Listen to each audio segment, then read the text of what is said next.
Welcome back to the Deep Dive. It is Thursday, February 26th, 2026. And I have to say, usually when I wake up and check the political feeds, it's the same old noise. Oh, You know, Democrats saying one thing, Republicans saying the exact opposite. It's just this predictable trench warfare. usually, yes. I mean, everyone pretty much stays in their lane. The map is static. But this morning, Yeah. the map looks completely different. I'm looking at this interview that dropped just a few hours ago on NPR. Steve Inskeep sitting down with Oklahoma Governor Kevin Stitt. Now, normally, I wouldn't stop my day for a Governors Association interview. Right, because let's be honest, it's usually just buzzwords about synergy and block grants and infrastructure projects. Exactly. It's incredibly dry stuff. Yeah. But definitely not today. Because Stitt, who runs a state that went for Trump by nearly 70% in 2024, Yeah. a deep, deep red state, he didn't just complain about the administration. He dropped the nuclear option. He really did. He called a specific action by the Trump White House un-American.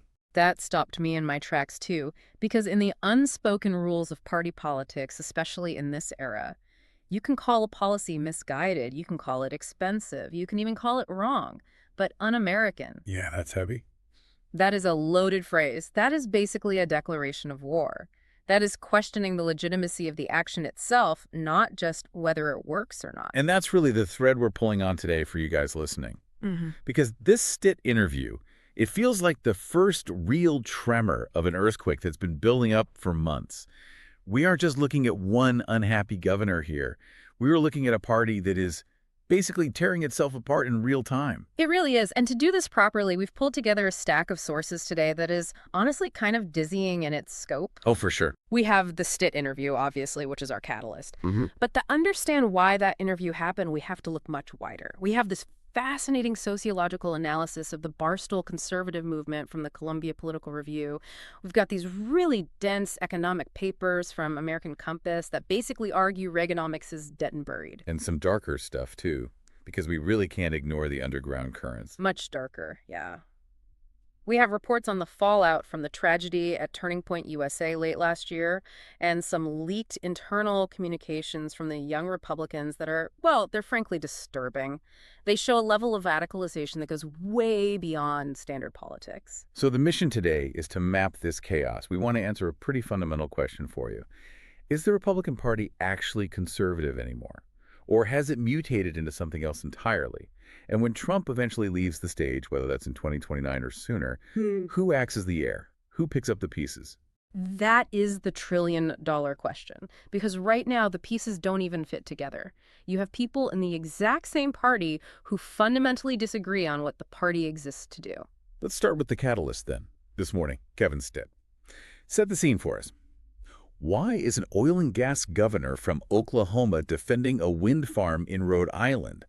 That just sounds like a Mad Libs headline. That's the irony, right? So Stitt is at the National Governors Association meeting in D.C. He's sitting with Inskeep, and the conversation turns to the Revolution Wind Project off the coast of Rhode Island. Now, context here is totally key. This project was massive. It was 90% complete. We are talking permits signed, steel in the water, literally billions of dollars invested. And then the administration just pulled the plug. Abruptly. And that is what set Stitt off. He isn't necessarily saying, I love wind turbines or I am some green energy warrior. He's saying, I love contracts. His quote was super telling. He said, we cannot be a pendulum swing where we are going back and forth and we're killing different projects based on our political views.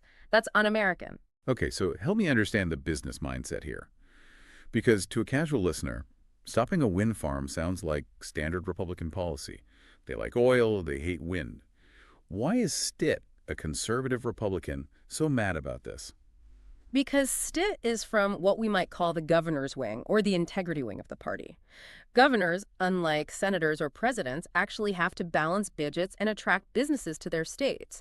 To a business guy, and Stitt is a businessman first, the worst thing in the world isn't green energy, it's regulatory uncertainty. Meaning, I don't know if the rules today will be the rules tomorrow. Exactly. If a company spends 5 years and billions of dollars following every single rule, getting every permit, and then the president wakes up on the wrong side of the bed and cancels the project just to own the libs or score political points, that tells every other business out there, don't invest here. It's not safe. Your money isn't safe. Stitt is looking at that and seeing capital flight. He's seeing the U.S. acting like a banana republic where the law doesn't actually matter, only the leader's whim matters. That makes total sense. So it's less about the environment and more about the sanctity of the deal, the stability of the free market. Precisely. But there is another layer here that we can't ignore. We have to connect this to the broader reality of why a pragmatist might be defending renewables in the first place.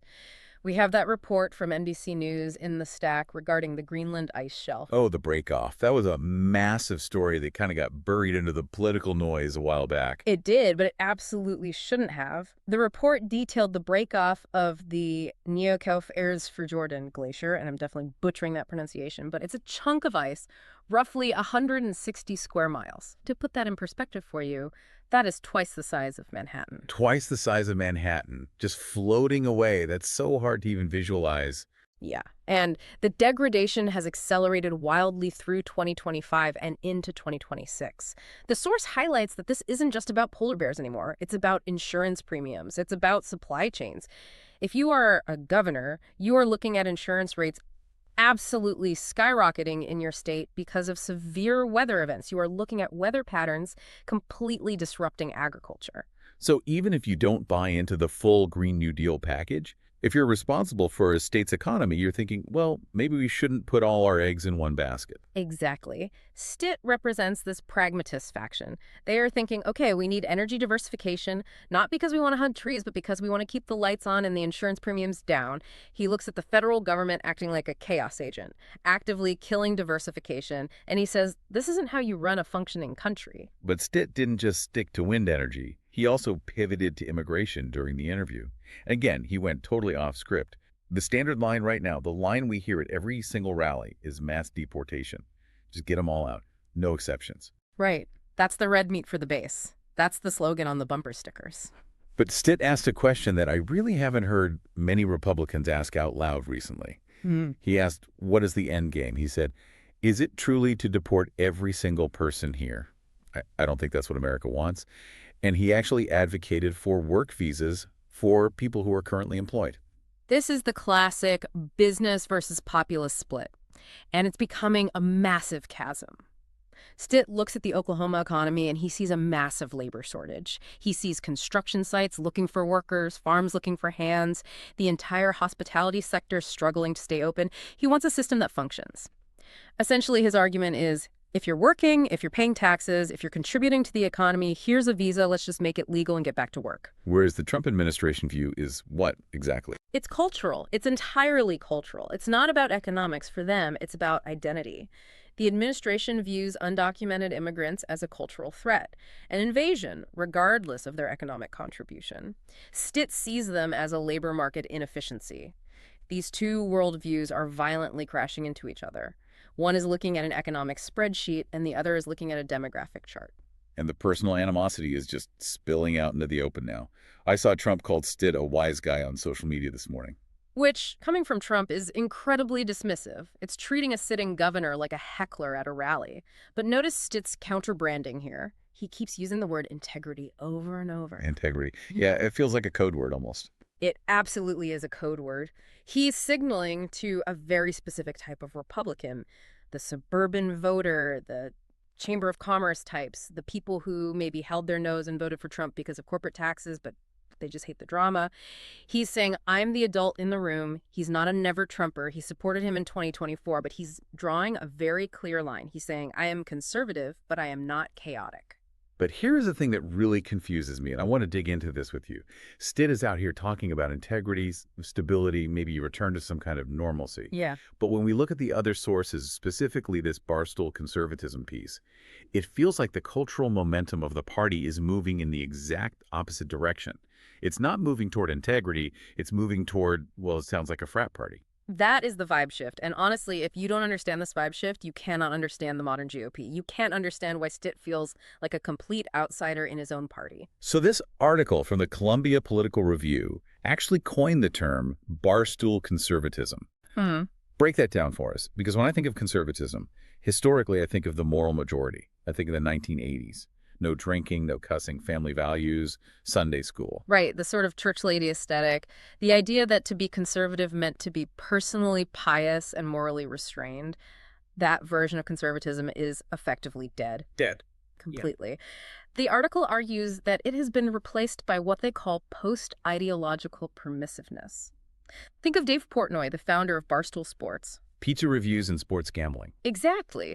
The Barstool conservative doesn't care about the Bible. They might not ever go to church. What they care about is being left alone. They like sports, they like gambling, they like looking at attractive women, they like crude humor, and most importantly, above all else, they hate wokeness. They hate being told what to say or do by the PC police. So it's less do what God says and much more don't tell me what I can't do. Precisely. It is libertine populism, and this has birthed a completely new aesthetic for the party. The article really points out the shift from the tradwife, the modest homemaker baking bread from scratch, to the Maggie A babe. Maggie A. babes. The article mentions influencers like Ashley St. Clair and Riley Gaines. Correct. The aesthetic isn't modesty anymore. It's pop culture friendly, it's conventionally attractive, it's extremely online, and it's aggressive. It's about owning the libs while looking good doing it. It's about being cool, not about being good in the traditional moral sense. And this creates massive policy contradictions, doesn't it? Look at marijuana. Ron DeSantis, who seems stuck in that old moral majority lane, he opposes it. He treats it like a vice that ruins society. But Trump, he's actually supporting legalization. Because Trump is a barometer. He sees the polls. He knows that the barstool demographic, those young men he desperately needs, the bros who listen to Joe Rogan and gamble on DraftKings all weekend, they smoke weed. They don't think it's a sin. So Trump just pivots. He's also out there calling himself the fertilization president, actively pushing for IVF expansion, which drives the pro-life hardliners completely crazy because IVF involves discarding embryos. And the article mentions Elon Musk as a huge figurehead here, too. I mean, the guy has openly admitted to using ketamine. Trump has been married 3 times. This isn't exactly the family values party of the 1990s. It's absolutely not. It's the party of American greatness. The argument is basically, we don't care how you live your private life. Smoke weed, get divorced, use ketamine as long as you are a nationalist, as long as you are actively against the globalists and the left. It's a massive tent, but it has zero moral center in the traditional conservative sense. It's purely transactional. You fight my enemies, and I don't care what you do on a Friday night. So if you're a traditional evangelical voter in Iowa, where do you go? You're seeing your party leader push weed and IVF, and his top surrogate is a ketamine-using tech billionaire. That's got to cause some serious friction. It causes immense friction behind the scenes, but right now they are swallowing it because they truly believe the left is an existential threat to their way of life. They are basically making a deal with the devil, or at least a deal with the wise guys, to get the federal judges they want. But that glue is starting to dissolve, as we see clearly with Kevin Stitt. It's not just the social stuff, though. The economic shift is maybe even more profound. We looked at this deep analysis from American Compass and Orrin Cass. And if I'm reading this right, they are basically taking Adam Smith, taking the free market, and tossing it straight out the window. Orrin Cass is probably the most important intellectual on the right today that nobody talks about enough. Yeah. He is systematically dismantling Reaganomics from the inside. Reaganomics, meaning free markets, low tariffs, government is the problem. The whole 3-legged stool of the Republican Party for decades. Correct. For 40 years, that was the absolute GOP catechism. The market is always right. If a factory closes in Ohio and moves to China, well, that's just market efficiency. Orrin Cass and this new right movement are saying, actually, the market often gets it completely wrong. They are arguing that free trade actually destroyed the American middle class and destroyed the social fabric of these towns. So when Trump screams about tariffs, it's not just a bargaining chip. Because I always thought it was just leverage. The art of the deal. I'll threaten to tax you until you give me a better trade deal. No, and that's a huge misunderstanding by the mainstream media. People think Trump uses tariffs as a tactic. American Compass actually argues for tariffs as a permanent structural policy. They want to physically wall off the American economy to protect domestic industry. They want to force things to be made here in the U.S., even if it means everything costs more at Walmart. That sounds, well, honestly, it sounds like what labor unions used to say. It sounds exactly like the Democratic Party of the 1970s. It is. That's exactly why you saw the Teamsters courting Trump so heavily in 2024. That's why Lori Chavez Dermer, the labor secretary, is so overtly pro-union. The new right is essentially adopting old left economics. They are proudly worker first rather than consumer first. This really clicked for me when I saw the note in the sources about JD Vance, the vice president. He actually supported the Biden administration's CHIP ES Act. Which is pure industrial policy. That is the federal government literally picking winners and losers, giving billions of dollars in taxpayer subsidies to chip manufacturers. A traditional libertarian, a Paul Ryan type, would vomit at that. They would call it crony capitalism and fight it tooth and nail, but Vance loves it. And he even praised Lena Khan, the FTC chair, the woman who is basically the nightmare of every CEO in Silicon Valley right now. The old right hates Lena Khan because she interferes with business. She stops corporate mergers. But the new right, Vance's wing, absolutely loves her. And why? Because she attacks the woke capital monopolies. They look at Google or Facebook and they say, these companies are censoring us. They are too powerful. Break them into pieces.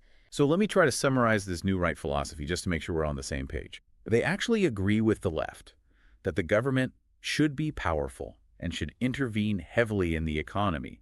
They just want to use that exact same power for different ends. You nailed it. It's a disagreement on ends, not means. They do not want a small, limited government anymore. They want a quote-unquote based government. They want a massive government apparatus that fights for their specific people, their industries, and their culture. Which brings us right back to Kevin Stitt. Yeah. He's sitting there in Oklahoma trying to run a standard business-friendly state. And he sees his own party leadership saying, hey, let's use the FTC to crush companies we don't like, and let's throw up 20% tariffs on everything. No wonder he's calling it un-American. To a traditional free marketer, that is literally socialism in a red hat. It's a total 180-degree inversion of the party platform. And Stitt is standing there holding the old playbook asking, wait, didn't we all agree on chapter 1? And the rest of the party is reading a completely different book entirely. Okay, so we have the governor's wing fighting the federal administration. We have the evangelicals incredibly uncomfortable with the barstool bros. We have the free marketers actively fighting the protectionists. That is already a massive mess. But then we have the activists. And this is where the story turns genuinely tragic. It really does. We have to talk about Turning Point USA. For listeners who might not know the background, Turning Point is, or was, the primary engine of the youth vote for the GOP. Charlie Kirk built it into an absolute juggernaut. Campus chapters everywhere, massive funding. But we really need to discuss what happened at America Fest in Phoenix back in December 2025. This was supposed to be a memorial event. We are approaching 6 months since the assassination of Charlie Kirk in September 2025. And honestly, I don't think the political world has fully processed how much that specific event broke the movement psychologically. And the details of the shooting are crucial here, because Kirk wasn't killed by a leftist. He wasn't killed by Antifa.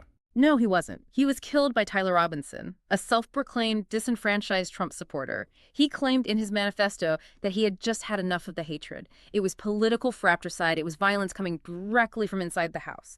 And that intense paranoia has just seeped into the walls of the entire organization.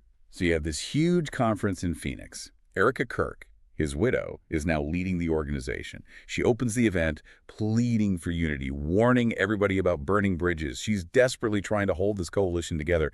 And then, on that very same stage, the two biggest media titans of the right go to outright war with each other. Ben Shapiro and Tucker Carlson. Shapiro goes first, and he does not hold back at all. No. Shapiro represents the Israel-aligned, more traditional religious Russia, right? He relies on logic, debate, the whole facts don't care about your feelings mantra.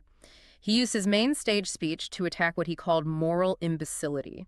He didn't name Tucker explicitly at first, but it was obvious to every single person in that room who he meant. He was attacking the platforming of people like Nick Fuentes. Fuentes, the white nationalist, the guy who literally denies the Holocaust. Right. Shapiro is drawing a hard, non-negotiable line. He's saying, look, we can be conservative, we can be populist, but we cannot be Nazis. We cannot play footsie with anti-Semites. There has to be a boundary. He sees this whole movement drifting into pure hate, and he's trying to throw the brakes on. He's trying to save the soul of the movement. And then Tucker comes out an hour later. Does he apologize? Does he clarify his stance? He laughs. He literally laughs at the entire concept. He completely mocks the idea of deplatforming anyone. He framed it entirely as a free speech issue, basically saying that if you let people talk, the truth wins out. But then he went much further. He openly downplayed anti-Semitism and compared it to anti-white racism, saying that anti-white racism is the real systemic problem we should be focusing on. That feels like a definitive, permanent split. You really can't reconcile those two views. One guy says Nazis are bad and we should exclude them from our movement, and the other guy says stop whining about Nazis, they aren't the real problem. It's a battle for the absolute soul of the activist base. Who controls the youth vote moving forward? Is it the Shapiro wing, which is at least tethered to some moral boundaries and traditional foreign alliances like Israel? Or is it the Carlson and Candace Owens wing, which is completely isolationist, conspiratorial, and increasingly unmoored from any historical taboos? And Candace Owens was there too, right? Yeah. Feuding publicly with the widow. It was incredibly ugly. She was actively implying that Israeli spies were somehow involved in Charlie Kirk's death, just total baseless conspiracy thinking. But politically, it shows that the conspiracy faction is actively trying to stage a hostile takeover of the conservative institutions. They don't just want a seat at the table anymore. They want to flip the table over entirely. This leads us perfectly into the tribe's analysis we found, because it's clearly not just Republicans versus Democrats anymore. That binary is just gone. We found this fascinating MSNBC breakdown, which was triggered by Marjorie Taylor Greene's sudden resignation, that maps these internal factions out. That resignation was a total mask-off moment for the party. MTG resigned from Congress because she felt Meiji hadn't gone far enough. Which is mind-blowing to even think about. If Marjorie Taylor Greene thinks you're too soft, you've really gone off the deep end. Seriously. So the analysis breaks the party down into 6 distinct tribes, and it really helps to visualize them because they all genuinely hate each other. Imagine they are all stuck in an elevator together and the elevator is broken. Okay, let's run through them for the listeners. Tribe 1, the Never Again Trumpers. These are the exiles. The Chris Vance types. They want to go back to 2012 politics. They are constantly trying to reclaim the party of Reagan, but honestly, they are generals without an army right now. They write very polite op-eds that nobody in the base actually reads. Tribe 2, the anti-establishmentarians. The Burn It Down caucus. These are the people who might have voted for Bernie Sanders in 2016 and then Trump in 2024. They don't actually care about policy at all. They just hate the system. They hate the elites. If you promise to smash the machine, they will vote for you. Tribe 3, the conspiracy theorists. The QAnon, InfoWars crowd. They believe absolutely everything is a lie. And as we saw with Candace Owens, they are incredibly dangerous to the party establishment because they don't trust anyone, even their own leaders. If Trump endorses a vaccine or shakes hands with a Democrat, they turn on him instantly. They are fundamentally ungovernable. Tribe 4, Trump loyalists. The pure cult of personality. If Trump says the sky is green today, it's green. If he says it's blue tomorrow, it's blue. They are the stabilizing force right now because they provide the sheer numbers at the polls, but they have zero ideology other than whatever Trump says in that moment. Tribe 5, America Firsters. This is the Tucker Carlson and MTG wing. They are actually to the right of Trump on foreign policy. They are hardcore isolationist. They hate the fact that Trump is doing deals with global leaders. They want to pull up the drawbridge entirely. They are the true ideological engine of the modern far right. And Tribe 6, the extremist fringe. And we really need to pause here, because the word fringe implies they are on the outside looking in, but the reporting strongly suggests they are already inside the building. We're talking about the leaks from The Advocate and Politico regarding the young Republicans. I read these transcripts, and honestly, my stomach turned. It's horrifying stuff, and we aren't talking about edgy internet jokes or trying to own the libs. No, we are talking about actual leadership in the New York and Kansas, young Republicans exchanging telegram messages that explicitly praise Hitler, fantasizing out loud about building gas chambers for their political opponents, using horrific racial slurs casually in everyday conversation. And the crucial context here is the age demographic. These aren't 80-year-old men left over from the segregation era. These are the young Republicans. This is the under 40 leadership, the exact people who will run for city council next year and Congress in 10 years. That's what genuinely scares me. This is the future pipeline of the party. Exactly. If this was just a dying breed of older voters, you could theoretically wait it out. But this is a highly radicalized youth movement. They have internalized this extreme fascism not as a bug in the system, but as a core feature of their politics. And this connects directly back to the Shapiro and Carlson fight we just talked about. How so? Connect those dots for me. When you have incredibly powerful leaders like Tucker Carlson laughing at the idea of deplatforming Nazis, or telling his audience that enemies are just trying to silence you when people get called out for virulent racism, it creates a massive permission structure. It tells these 25-year-olds, hey, you aren't wrong for liking Hitler. The liberals are just trying to control your mind. It completely normalizes the abnormal. It tells them that their violent extremism is actually just bravery. So let's try to put this whole puzzle together. You have pragmatist governors like Skit, who are just trying to build infrastructure and keep businesses open. You have JD Vance trying to use the federal government to smash big tech. You have barstool bros who just want to gamble on their phones and smoke weed. And you have young Republicans texting each other about gas chambers. How on earth does this coalition hold together for a single election cycle?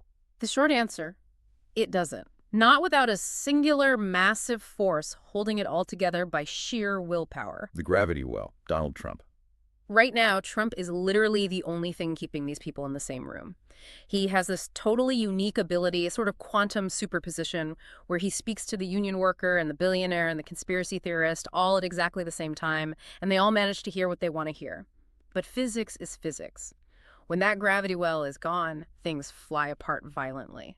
And that brings us to Project 2029, the looming post-Trump vacuum. We really need to talk about what happens next. Right. Because we saw a stark preview of the governance split at that Dartmouth debate between Scott Jennings and Ana Navarro recently. That debate was incredibly intense. It showed perfectly that the policy disagreements are no longer just about numbers. They are becoming deep moral disagreements. Navarro was citing the tragic shooting of those protesters, Renee Good and Alex Priddy, and she was calling the immigration enforcement performative cruelty, which is a very emotional, very moral argument. She was essentially asking the right, where is your basic humanity? Right. She made it a question of ethics. But Jennings framed it entirely differently. He framed it as enforcing the law against active insurrection in places like Minneapolis. He framed it as a stark choice between order versus chaos. And this is exactly where the deep state purge comes into play. We've heard a lot of chatter about Schedule F. Schedule F is the actual mechanism for the next phase of this movement. It's a detailed plan to reclassify tens of thousands of career civil servants, the nonpartisan people who actually run the EPA, the DOJ, the State Department day to day, so they instantly lose their civil service employment protections. Basically, so they can be fired en masse and replaced with absolute political loyalists. So the entire machinery of the federal government is being stripped down to the studs and rebuilt to be a direct weapon for the executive branch. But again, the ultimate question is, a weapon for who? Who actually pulls the trigger in 2029? If the party's completely fractured into these 6 warring tribes, who gets the keys to the machine? Well, we have this Brookings analysis about the normie problem, and this is the great paradox of the GOP right now. Normie Republicans, the Brian Kemps, the Kevin Stitts, they're actually winning elections in their home states quite handily. They are very popular with general election voters because they are perceived as highly competent and stable. But can they actually win a national primary against the populist wing? The math says absolutely not. They represent maybe 20 to 40% of the base at most. The activist base, the tribes we just discussed, specifically the conspiracy theorists and the America Firsters, they are the ones who consistently vote in primaries, and they demand red meat. They want the drama and the fight. They do not want a boring governor who talks about bond ratings and tax incentives. So who actually steps up? Let's look at the roster. JD Vance. He's the heir apparent on paper, definitely. He has the ideology down cold. He has the entire new right vision mapped out. But does he actually have the charisma to pull it off? The New Right vision is very intellectual. It's all about tariffs and complex industrial policy, but can that actually sell red hats? Vance really struggles to connect with the average voter in the visceral way Trump does. He comes off as, well, a bit weird and stiff to the average voter. What about Don Jr.? He has the golden name. He has the massive online following. He speaks the grievance language of the base perfectly fluently. But does he have the actual discipline to govern a country? Or is he just a full-time meme generator? Running a brutal national campaign is very different from running a popular Twitter feed. And Tucker Carlson. That's the real wild card. He shapes the ideology of the base more than anyone else alive. He is the intellectual architect of the entire isolationist wing. But actually, running for office exposes you in ways that hosting a show on X simply does not. You have to stand on a stage and debate. You have to release your tax returns. It's a completely different game with different rules. It really feels like we are watching a party that is simultaneously expanding and contracting at the same time. It's getting more demographically diverse. I mean, Trump brought in more minority voters in 2024 than any Republican in decades. But the ideological core is getting hotter, denser, and far more extreme. It's an incredible paradox to watch. The coalition is undeniably wider, it's more working class, it's more diverse, but the center is completely empty. The moderate middle of the party is just gone. So for you listening right now, trying to navigate the next few years of American politics, What is the core takeaway here? Why should you care about Kevin Stitt complaining on NPR about a wind farm in Rhode Island? I think we all need to completely stop looking at American politics as red team versus blue team. That map is totally outdated. It doesn't tell you anything useful anymore. The real friction point, the conflict that will actually determine the future of the country, is the internal civil war on the right. It's Kevin Stitt versus Tucker Carlson. Exactly. It's the integrity governors versus the America First isolationists versus the post-ideological populists like Vance. Whoever wins that massive internal fight determines what America looks like in 2030, almost regardless of what the Democrats do. Because if the isolationists win, America withdraws from the world stage entirely. If the populists win, the fundamental structure of the economy changes forever. If the governors win, maybe we just go back to normal. You know, I was actually thinking about the ship of Theseus while reading that Barstool piece today. You know, the old philosophical puzzle? Right, if you replace every single plank of wood in a wooden ship over time, is it still the exact same ship? Exactly. If the GOP has completely abandoned limited government, abandoned free markets, abandoned traditional religious piety, and swapped all of those out for massive state power, economic protectionism, and transgressive populism, should we even call it the Republican Party anymore? Or is it just something entirely new waiting for a name, just wearing the old jersey? I think that is the exact question that every single voter is going to have to answer for themselves very soon. The label Republican might survive the decade, but the actual substance, that might be gone already. We might just be looking at a nationalist populist party that just happens to still use an elephant logo. Well, that's a cheerful thought to end on today. But hey, that's exactly why we do the deep dive. We look at the cracks in the foundation so you don't trip over them. Exactly. Just keep your eyes on the governors right now. Watch what Stitt does next. If he gets purged from the party, you know exactly who won the war. We'll definitely be watching. Thanks for taking the plunge with us today. See you next time.